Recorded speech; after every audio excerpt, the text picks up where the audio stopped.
As a leader, he reflected his people, a people who had made the decision to cast off the guidance of God in exchange for earthly power and authority. David has had some stumbles along the way, but for the most part, his rise to power has been meteoric. Every time that a path has been closed to him, another one soon opened. That is, until the dramatic encounter we saw last week. David had conducted himself shamefully, and he had been reproached by the prophet Nathan. For just about the first time in his life, David finally had to face consequences for his actions. Although, to be fair, even then, the consequences kind of just glance off David onto those around him. In return for the hit that David put out on Uriah, it's not David who will die, but the son that he had with Bathsheba. And in return for his abuse of Bathsheba, it's proclaimed that his wives will be taken and abused by others. I suppose, in a way, that these are consequences for David, but there's no getting around the fact that even in being punished, he is privileged. Others will take the rod for him. Nonetheless, the wheels are starting to come off the wagon for David. He has clawed his way to power and prestige, and now that he is at the top, everything is crumbling around him. You may remember when we took a look at Genesis a while ago, I pointed out that this family has a real issue when it comes to sons and inheritances. Even when it was just Jacob and Esau, they were at each other's throats for most of their lives. Well, David's family tree is a little more complicated than that. When I was trying to figure out who exactly all of his kids belong to, it looks like we have at least 8 of David's wives who are identified, which accounts for 11 of his children.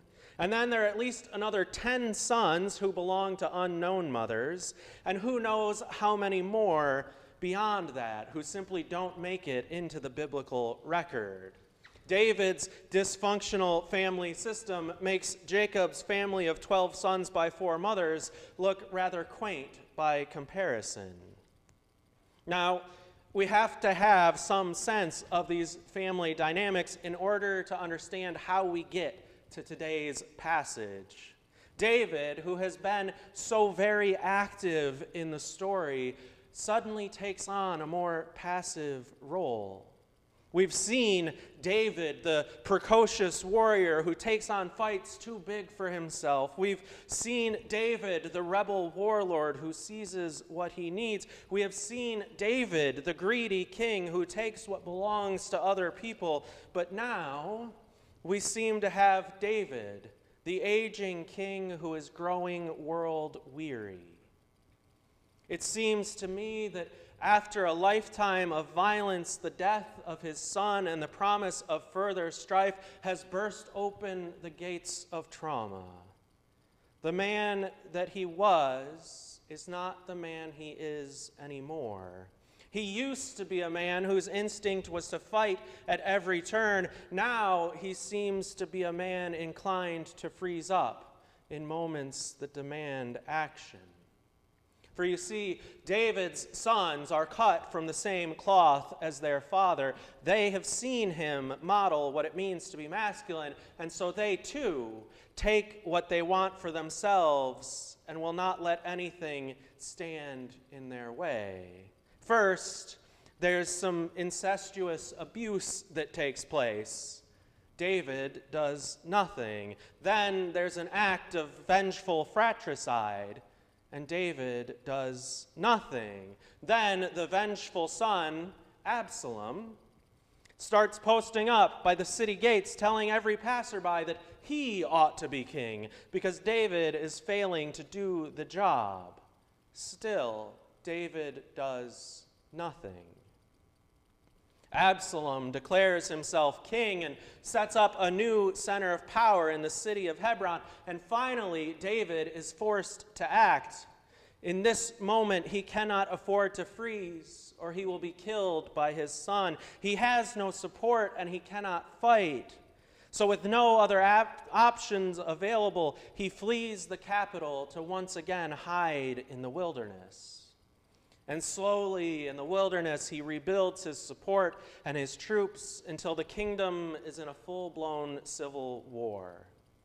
As David's army prepares for a decisive clash with Absalom's army, David wants to ride out with them to battle. Finally, he wants to act, but he's told that he cannot go out. He is too important. He has to stay safe. And so his army goes out to meet his son in battle. And as they go, he pleads with them to deal gently with his son. Now helpless, David sits in camp, waiting to hear what has happened. He does not yet know that his men have secured a massive victory. He does not know that his son was found entangled in the branches of a tree. He does not know that his right-hand man has betrayed his orders, that rather than dealing gently with his son, he has riddled his body with spears. David sits alone in his tent while his world continues to unravel around him. And there is nothing he can do at this point to stop any of the events that were set in motion years ago. David, the king who trusted in his own power, has hit the limits of that power and does not know what to do anymore.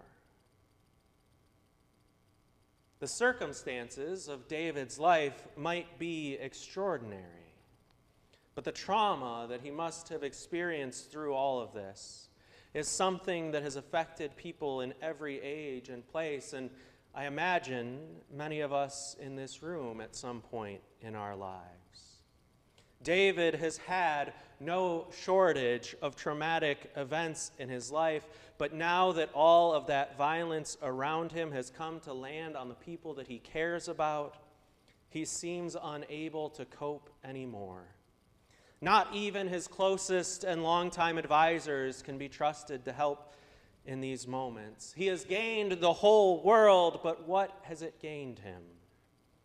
In the moments when it matters most, he is helpless to keep things from spiraling out of control. It would be a very American thing for me to make this a moral failing of David's, but I don't think that that's fair. Certainly, his decisions throughout his life have contributed to the social and political climate that allowed for these things to happen. He is not a man whose life is without blame, but that also doesn't mean that he should have to bear all of this sorrow and grief on his own. For the past 2 years, I've been a part of a cohort through my alma mater, MTSO, to study what thriving ministry looks like. Part of that work has been learning about trauma-informed care, and especially pressing need in the wake of mass trauma events like the COVID-19 pandemic. And last fall, I went down to MTSO for a workshop about trauma, and one of the most paradigm-shifting things that I heard during that trip was a reframing of what it means to be resilient. As Americans, we tend to have very individualistic mindsets, and a part of that is that when we think about resilience, we think of resilience as a sort of character trait that's innate to a person. In other words, we tend to think of an individual as either being resilient or lacking resilience.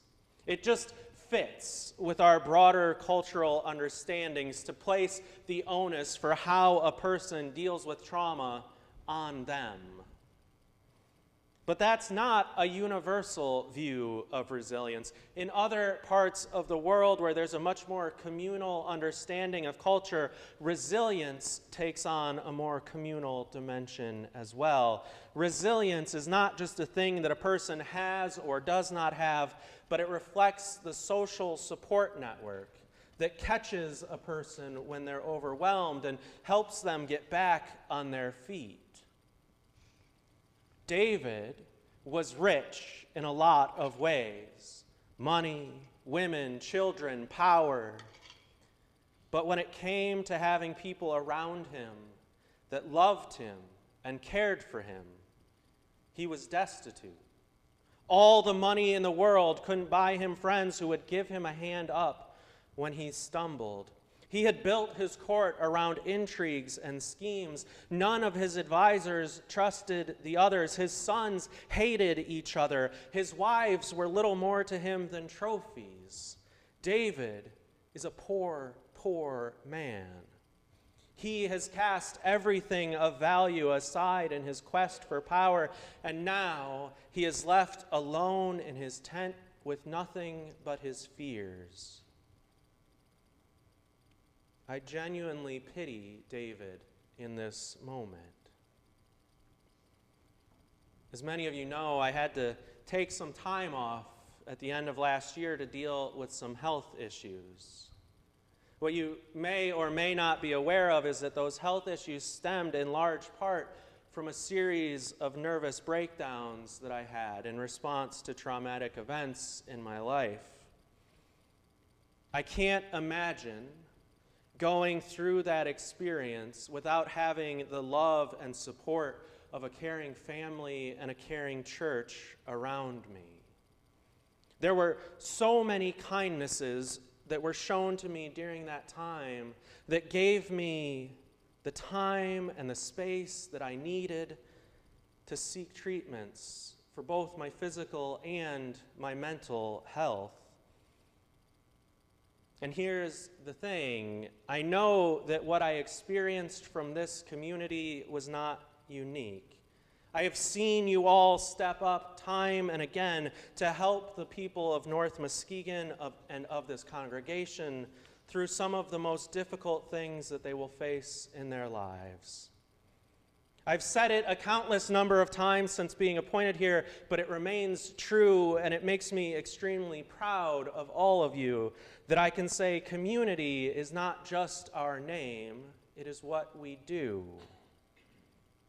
We saw a number of you out for the parade on Thursday, but at one point, Wendy came over to me and said, "I don't recognize most of these folks. Usually, I know everyone who's here." And the only response that I had was, "Well, that's a good thing." Seeing all of those new, unfamiliar faces mingled with your familiar faces means that we are living up to that mission statement in our lobby. We are doing the work of building community. Frankly, I can think of no work more holy than that. Community is not just the heart of our congregational identity, it is the heart of the Church Universal. There have been studies that have been done on the impact that worshiping together in person has on people's physical and mental health. And can you guess what researchers have found? There is a measurable difference in the overall health of a person in both body and mind when they are part of a physical worshiping community. Now, this really doesn't surprise me, given that the original Greek name used to describe the church was ecclesia, meaning the assembly.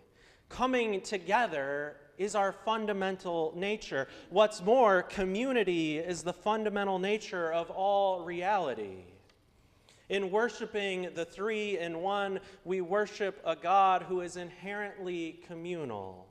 Relationships are an extension of the divine, and when we build community, we are building the kingdom of heaven. There will be times in life when we lose control, when things happen to us and around us that we are helpless to do anything about. That's just life. It's not fair. It sucks. But that's just part of being alive. But we should never be left alone in those moments. The community of faith should be there to catch us, to comfort us, to strengthen us, to help us get back on our feet. It's what Christ would do for us, so it's what we do for each other. So friends, if you are feeling overwhelmed, know that this is a place and a people that you can turn to for help. And if you are in a place of blessing right now, then know that the best thing that you can do with that blessing is extend it to others. I'm going to close my reflection this morning with a proverb of uncertain origins that I saw online this week that goes, "A joy shared is double joy. A sorrow shared is half a sorrow." May you double one another's joys, and may you have one another's sorrows. Amen. Please pray with me. God of all who suffer and walk in sorrow, we give you thanks that you sent your Son to walk with us, to strengthen us and support us. We give you thanks for your holy church through which we can walk with one another and by which we can share together in our joys and in our sorrows. Lord, send your spirit of love and unity upon us so that we might show all the world what it looks like to live in your peaceable kingdom. Amen.